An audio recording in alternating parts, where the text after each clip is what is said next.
Bom dia, quinto ano. Vamos fazer uma correção hoje. Começaremos pela página 43 da apostila. Vamos até a página 45. Nosso primeiro assunto aqui hoje é sobre adjetivo, né? Vocês fizeram essa atividade aí, logo de início tem a número 1, onde temos uma frase que diz assim: alguns finais são mais lógicos, outros mais surpreendentes. De que finais se está falando nessa frase? Como vocês perceberam, né, se está falando dos finais das histórias de Gianni Rodari, né, em relação àquela resenha que nós lemos na página 41, tá bom?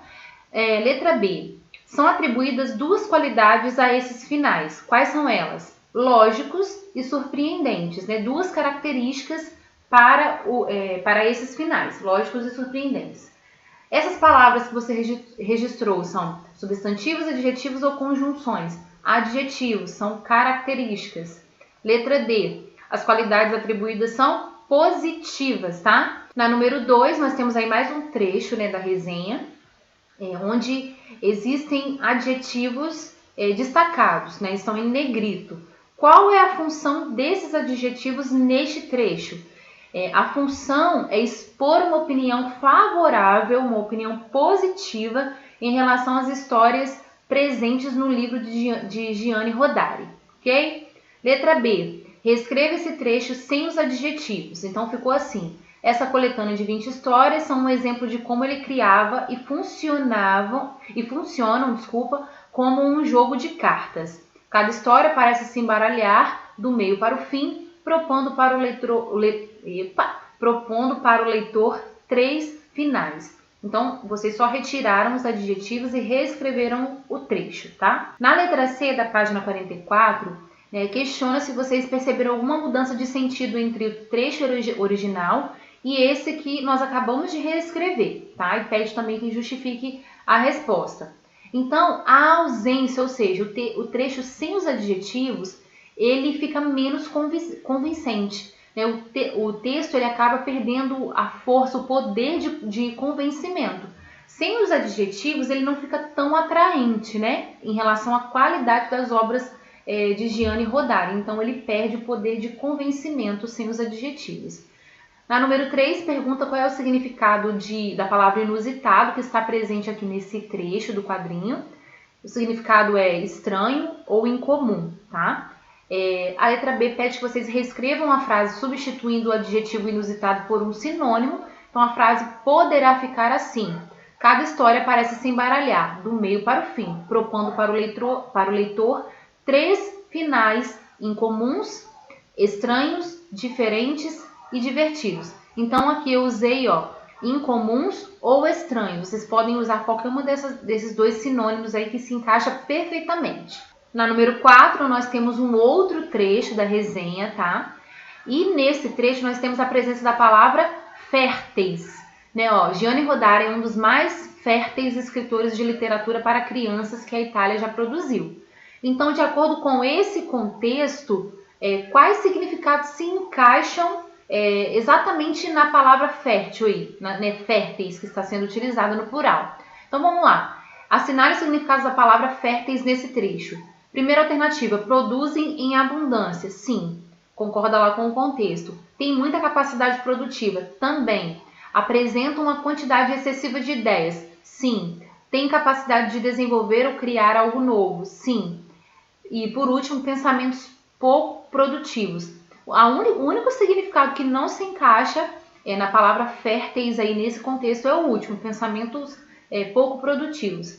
Esse é um significado dessa alternativa aí que não tem nada a ver com a palavra, com o sentido, né, da palavra férteis no trecho. Que outros significados a palavra fértil pode assumir?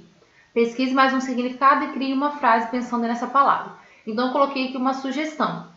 Significado de terra fecunda, capaz de produzir muito. Aí tem uma sugestão de frase também de acordo com esse significado. Frase: a terra ao lado do rio é muito fértil. Ou seja, estou indicando aqui que a terra é fecunda, é capaz de produzir muito, tá bom? Passamos então para a página 45 e essa atividade número 1 eu vou corrigir com vocês por colunas. Então, podem me acompanhar assim: cinema escrito com C, serpente com S, siri e silêncio também com S.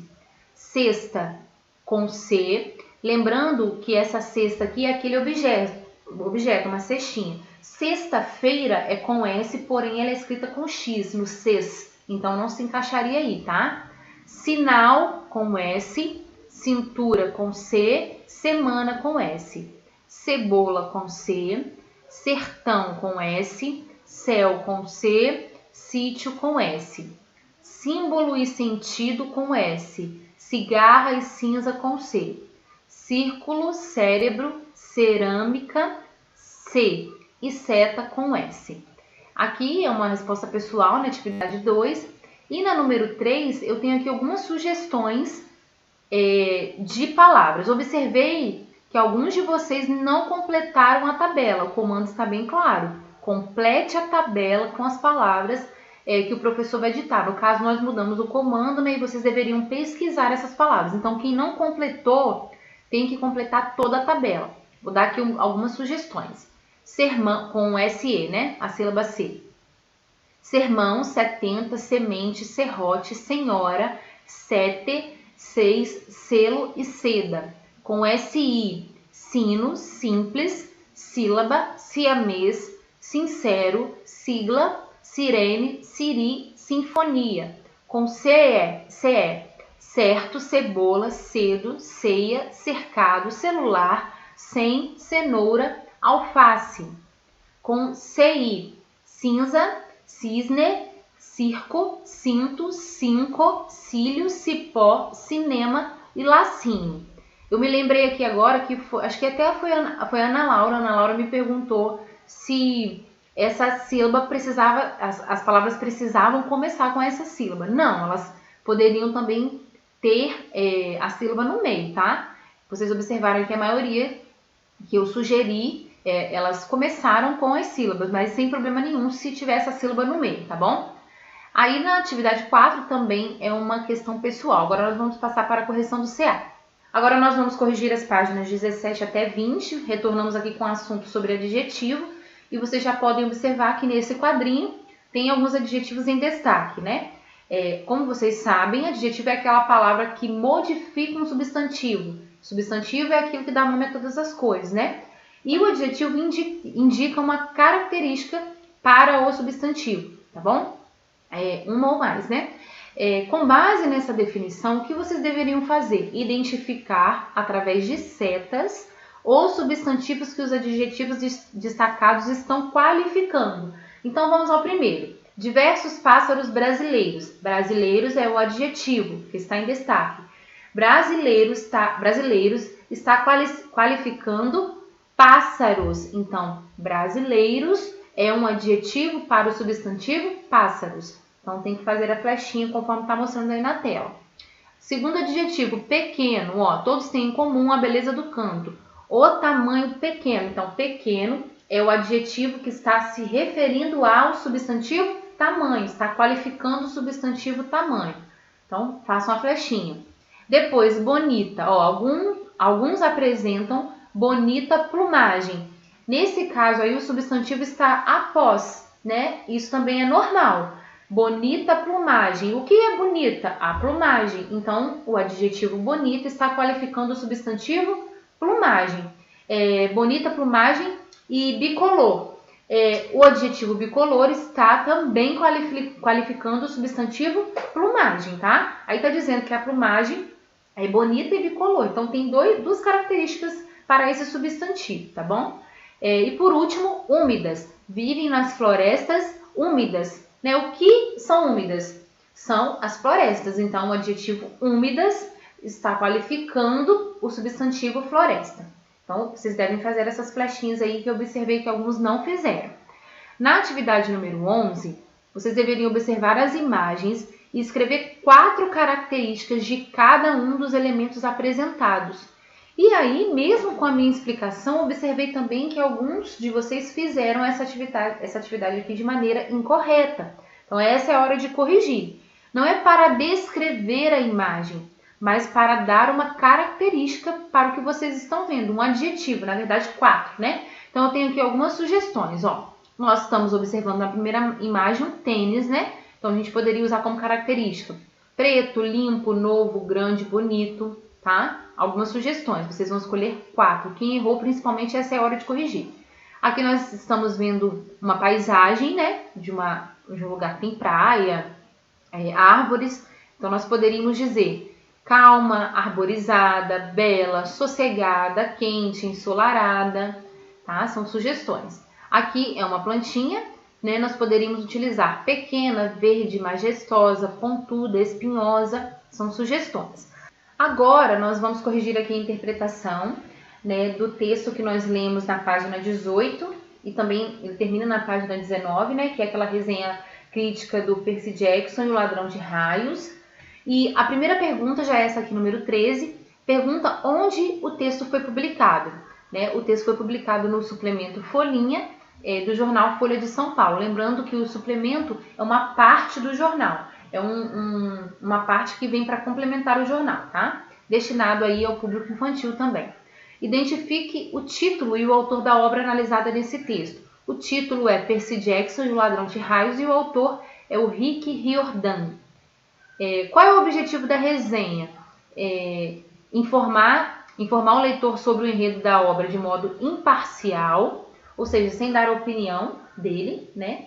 Quem escreveu a resenha não deu nenhum tipo de opinião, ou de modo parcial, dando uma opinião sobre ela. Então, trouxe informações ao leitor de modo parcial, não contou tudo, né? E também trouxe uma opinião sobre a resenha, sobre a obra analisada, que era Percy Jackson e o Ladrão de Raios. Na número 16, vocês deveriam relacionar, né, as informações de acordo com os parágrafos. Lembrando que vocês deveriam começar a contar o parágrafo a partir do subtítulo, aqui, ó, Percy Jackson e o Ladrão de Raios. Então, vamos lá. Primeiro parágrafo. Identifica-se a obra e comenta-se a importância dela para o público adolescente. Do segundo ao sexto parágrafo, emite-se uma opinião a respeito da obra Percy Jackson e o Ladrão de Raios. Do 7º ao 9º parágrafo, apresentam-se dados sobre o autor Rick Riordan e comenta-se a escrita da obra. E 10º parágrafo, conclui-se a resenha e, de forma sintética, resumida, apresenta-se uma opinião sobre a obra Percy Jackson e o Ladrão de Raios. Então, a ordem correta é 4, 3, 1 e 2. Na página 20, eu ditei algumas palavras, agora vocês têm que observar juntamente comigo se escreveram elas corretamente. A primeira foi anúncio, escrita com C e tem um acento agudo na vogal U. A segunda foi selvagem, escrita com S. E a terceira foi cebola, escrita com C. Depois, sinaleiro, com S. Em seguida, situação, com S. Cintura, com C. Capacete, com C. Felicidade, com C. E selo, com S. Na número 18, né, vocês deveriam destacar as figuras do material de apoio e escrever o nome na legenda. Então, primeiro ficou cinema, com C. Depois, sítio, com S e acento agudo na primeira vogal I. Depois, cebola, com a letra C. E depois, seta, com a letra S. Eu falei nessa ordem, mas independente da ordem que vocês fizeram a colagem, o importante é acertar a escrita da palavra, tá bom? Então, finalizamos a nossa aula de correção hoje aqui. Lembrando que se vocês identificarem algum erro, esse é o momento para a correção, tá bom? Um beijão, gente, e até a próxima!